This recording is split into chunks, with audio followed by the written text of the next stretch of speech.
Shalom.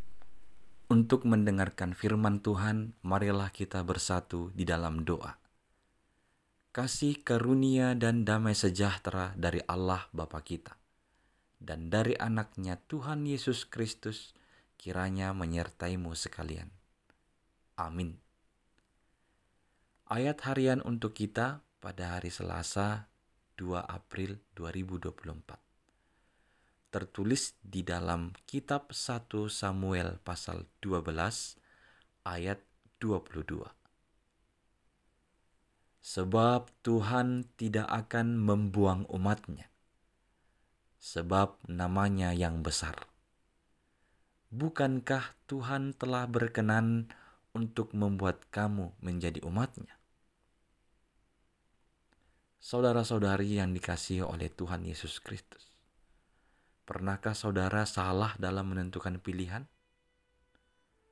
Pernahkah saudara salah dalam mengambil sebuah keputusan?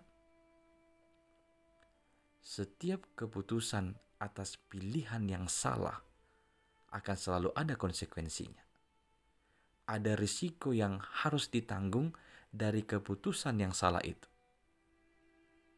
Demikianlah pengalaman bangsa Israel yang harus menanggung konsekuensi dari pilihan mereka yang telah melanggar perintah Allah. Mereka memilih untuk menyembah dewa-dewa Baal dan meninggalkan Tuhan Allah. Mereka pikir dengan keputusan itu hidup mereka lebih sejahtera. Dan konsekuensi yang harus mereka terima dari keputusan itu, mereka akan menerima hukuman dari Tuhan. Tetapi jika mereka masih mau bertobat dan kembali kepada Tuhan, maka mereka tidak akan dibuang. Walaupun Tuhan marah atas dosa dan pelanggaran mereka, tetapi Allah tetap mengasihi mereka dan memberi kesempatan kepada mereka untuk bertobat. Allah tetap mengasihi bangsa Israel sekalipun mereka telah membuat pilihan yang salah dan menyimpang dari kehendak-Nya yang sempurna bagi mereka. Jikalau kita tahu para orang tua di bumi ini pun, dia bisa saja marah menghukum anaknya. Tapi biasanya atau normalnya ketika orang tua menghukum anaknya yang berbuat salah, yang mengambil pilihan atau keputusan yang salah, yang bertentangan dengan aturan dan nasihat orang tuanya, bukan berarti si orang tua membuang anaknya. Justru ketika dia menegur, menghukum anaknya, tujuannya supaya si anak sadar, dia akhirnya bertobat, dia minta maaf, dan tidak akan mengulangi kesalahan itu lagi. Kalau si anak sudah minta maaf, orang tua mana yang akan menolak kedatangan anaknya itu? Lebih dari itulah Allah terhadap kita.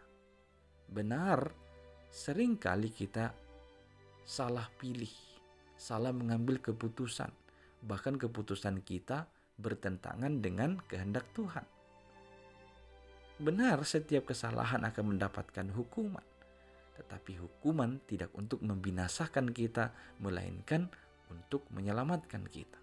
Maka perlu kita sadar, bertobat, kembali kepadanya. Karena Tuhan tidak akan membuang umat-Nya. Tuhan tidak akan membuang kita. Dan Tuhan akan berkenan kepada kita kalau kita mau bertobat, datang kepadanya. Saudara-saudari yang dikasihi Kristus, ketika kita menyimpang, kita harus memohon pengampunan dan kembali menaati Allah dan melayani Allah dengan segenap hati. Jika kita mau merendahkan diri di hadapan Tuhan, mengaku dosa dan mau meninggalkannya serta mengikuti kehendak Tuhan, maka kasih dan pengampunan Tuhan akan diberikan kepada kita. Saat kita sudah memilih Tuhan, maka untuk selama-lamanya kita harus tetap mengikut Tuhan. Ketika kita memilih mengikut Tuhan, ini merupakan suatu pilihan yang tepat dan benar. Amin. Kita berdoa. Ya Tuhan Allah, acap kali kami salah menentukan pilihan hidup, salah mengambil keputusan, dan keputusan kami tidak jarang melanggar firman-Mu dan Taurat-Mu. Maka hari ini kami datang, kami memohon ampun. Ampuni kami ya Tuhan dari segala kesalahan kami itu. Dan kami mau datang kepadamu supaya Engkau kiranya berkenan mengampuni kami. Ya Tuhan, kami ini adalah umat-Mu, umat kepunyaan-Mu. Kiranya Engkau berkenan atas kehidupan kami. Hanya dalam Yesus Kristus, dengarkanlah doa kami ini. Amin.